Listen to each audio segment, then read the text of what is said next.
Olá para todos, eu sou o Crônio Marins e esse é o 27º vídeo de Mentes Holísticas, um mito contra os mitos. Pois bem, neste vídeo nós começamos a falar sobre a história da ciência. Como não vamos conseguir falar de todas as ciências, vamos falar sobre a física principalmente, porque esta ciência é quase como um modelo para as outras ciências. Nesse sentido, nós temos que voltar alguns milênios atrás para ver como começa essa grande aventura do conhecimento, a ciência, que justamente vai suplantar uma época da humanidade em que todas as explicações dos fenômenos se dava com a intervenção de seres divinos. Vamos lá. Como começou a ciência?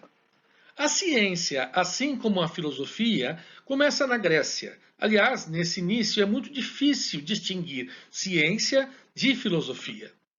Costuma-se considerar Sócrates como uma espécie de divisor de águas neste início da cultura que visa superar as explicações míticas baseadas em divindades e forças sobrenaturais. Por isso, os primeiros cientistas ou filósofos são chamados de pré-socráticos. O primeiro é Tales de Mileto, que viveu em cerca de 624 a.C. a 548 a.C. Alguns dos nomes mais importantes entre esses pré-socráticos: Anaximandro, Anaxímenes, Heráclito, Zenão, Pitágoras, Parmênides, Xenófanes. Uma excelente lista de nomes, né, para dar para nenês que vão nascer ou não. De qualquer maneira, né, há estes pré-socráticos e muitos outros, né, que defenderam diferentes concepções sobre, por exemplo, a origem de todas as coisas.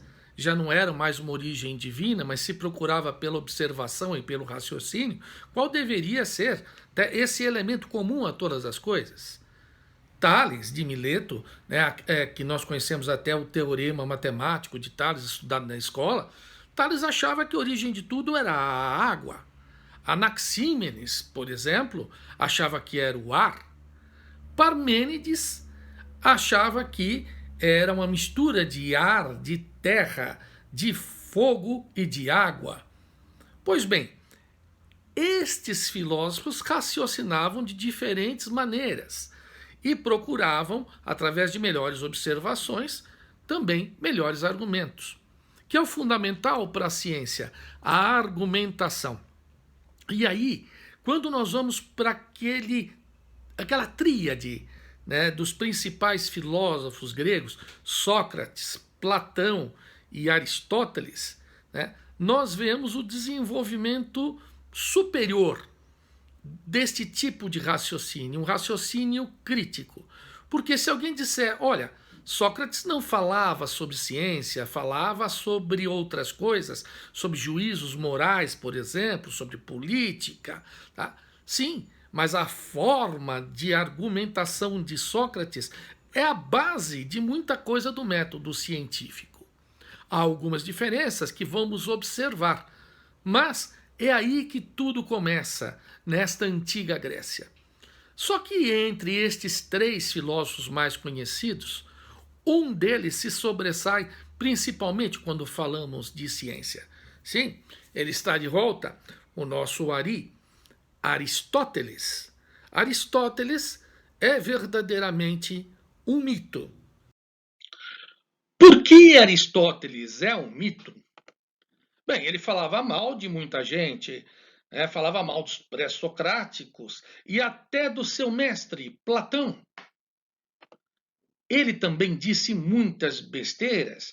Veja, ele chegou a dizer que a Terra era o centro do universo, fixo, e tudo girava ao redor dela. Finalmente, ninguém sabe exatamente o que ele fez. Há muitas dúvidas sobre a real produção de Aristóteles. Bem, chega de brincadeira. Na verdade, Aristóteles não falava mal das pessoas e muito menos do seu mestre, Platão, a quem ele respeitava muito. O que Aristóteles debatia eram as ideias.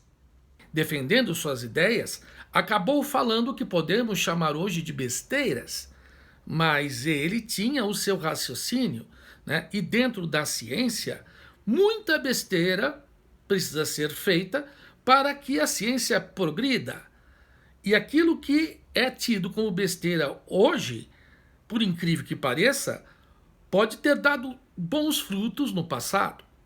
Por fim, mais para frente nós vamos ver por que não se tem muita certeza sobre tudo que Aristóteles fez.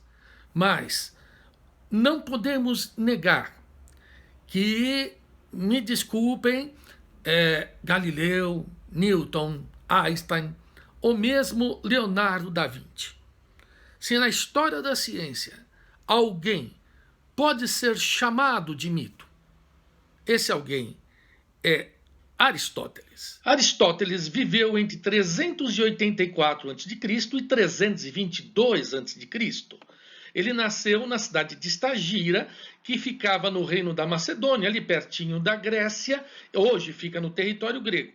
É por isso que ele é chamado em alguns textos simplesmente de o Estagirita. Ele passou 20 anos na academia de Platão, a quem teve como mestre. Ele foi mestre, preceptor, simplesmente de Alexandre o Grande, o conquistador macedônico. Ele fundou o Liceu em Atenas, sendo o primeiro diretor desta escola. Ele escreveu, entre outras coisas, sobre física, química, biologia, lógica, meteorologia, economia, música, política, ética, retórica, metafísica, poesia. O mito, na atualidade, né, ele perdeu muito do seu significado. Então, hoje nós temos artistas, esportistas, políticos que são tidos como mitos. Artistas, esportistas, porque são mal educados, às vezes até um tanto agressivos. Políticos, porque falam muitas coisas, né, que não são reais, por vezes são corruptos. Seria essas as condições para se elevar alguém à categoria de mito? Aristóteles não. Aristóteles, ele escreveu sobre tantas coisas diferentes e escreveu com propriedade que realmente merece algumas titulações, que provavelmente ele nem aceitaria. Mas vejamos, entre o que ele escreveu, tem, por exemplo, aqui um livro, a Metafísica. É aqui que ele diz que o todo é mais do que a soma das partes, a grande máxima do holismo. E, entre outras coisas, ele lança os fundamentos do pensamento adequado, do raciocínio correto, que é a lógica. Aqui nós temos o órgão. O órgão, que quer dizer ferramenta, na verdade é um conjunto de escritos do Aristóteles sobre lógica. Ele tinha uma capacidade imensa de categorizar, de classificar as coisas. Talvez porque o pai dele tivesse sido médico, mas ele foi sempre muito atento à natureza. Nesse sentido, a física de Aristóteles, que vem do termo grego physis, que é natureza, é um tanto diferente do que nós entendemos por física hoje. Primeiro, acaba incluindo coisas da química, coisas da biologia. Depois, você não vai encontrar, como num livro moderno de física, leis, fórmulas matemáticas, experimentações. Então, Aristóteles não fazia experimentos no sentido moderno. Aristóteles não via na natureza a matemática, como Platão, de certa maneira, via, e principalmente Galileu verá bem mais à frente. Então, a física de Aristóteles tinha algumas ideias um tanto estranhas. Por exemplo, ele separava o que era terreno do que era celeste, Ele chamava de sublunar o terreno e de supralunar o celeste, né? Os dois separados pela órbita da Lua. No sublunar nosso, a matéria era corruptível, ou seja, havia deterioração. No supralunar, a matéria era eterna, imutável, né? Não havia aquela junção de terra, água, ar e fogo. Era o éter, era um outro material, né? Um material mais nobre. Ele também achava que corpos mais pesados caíam mais rapidamente. Isso é até intuitivo. Galileu é que vai mostrar que não é assim. Nós temos esta ilusão porque existe a resistência do ar. Hoje nós provamos que no vácuo os corpos caem sempre com a mesma velocidade, eles se movem com a mesma velocidade, partindo de um determinado referencial comum. Bem, então as ideias físicas de Aristóteles precisariam ser, milênios depois, desmentidas, uma a uma. Mas muita coisa de que Aristóteles falou se tornou uma referência para ser contestada ou não. Esta é a ideia da crítica. Por um tempo, entretanto, Aristóteles passou a não ser contestado, ou seja, além daquele significado positivo de mito, Aristóteles assumiu, sem querer, porque ele já tinha morrido muito tempo, ele assumiu o status de mito naquele sentido negativo, ou seja, aquele que não pode ser contestado, aquele que é um dogma, aquele que é inatacável, o dono da verdade. Então, como ele acaba se tornando um mito, ou seja, como ele acaba se tornando alguém que não pode ser contestado. Isso nós vamos ver no nosso próximo vídeo.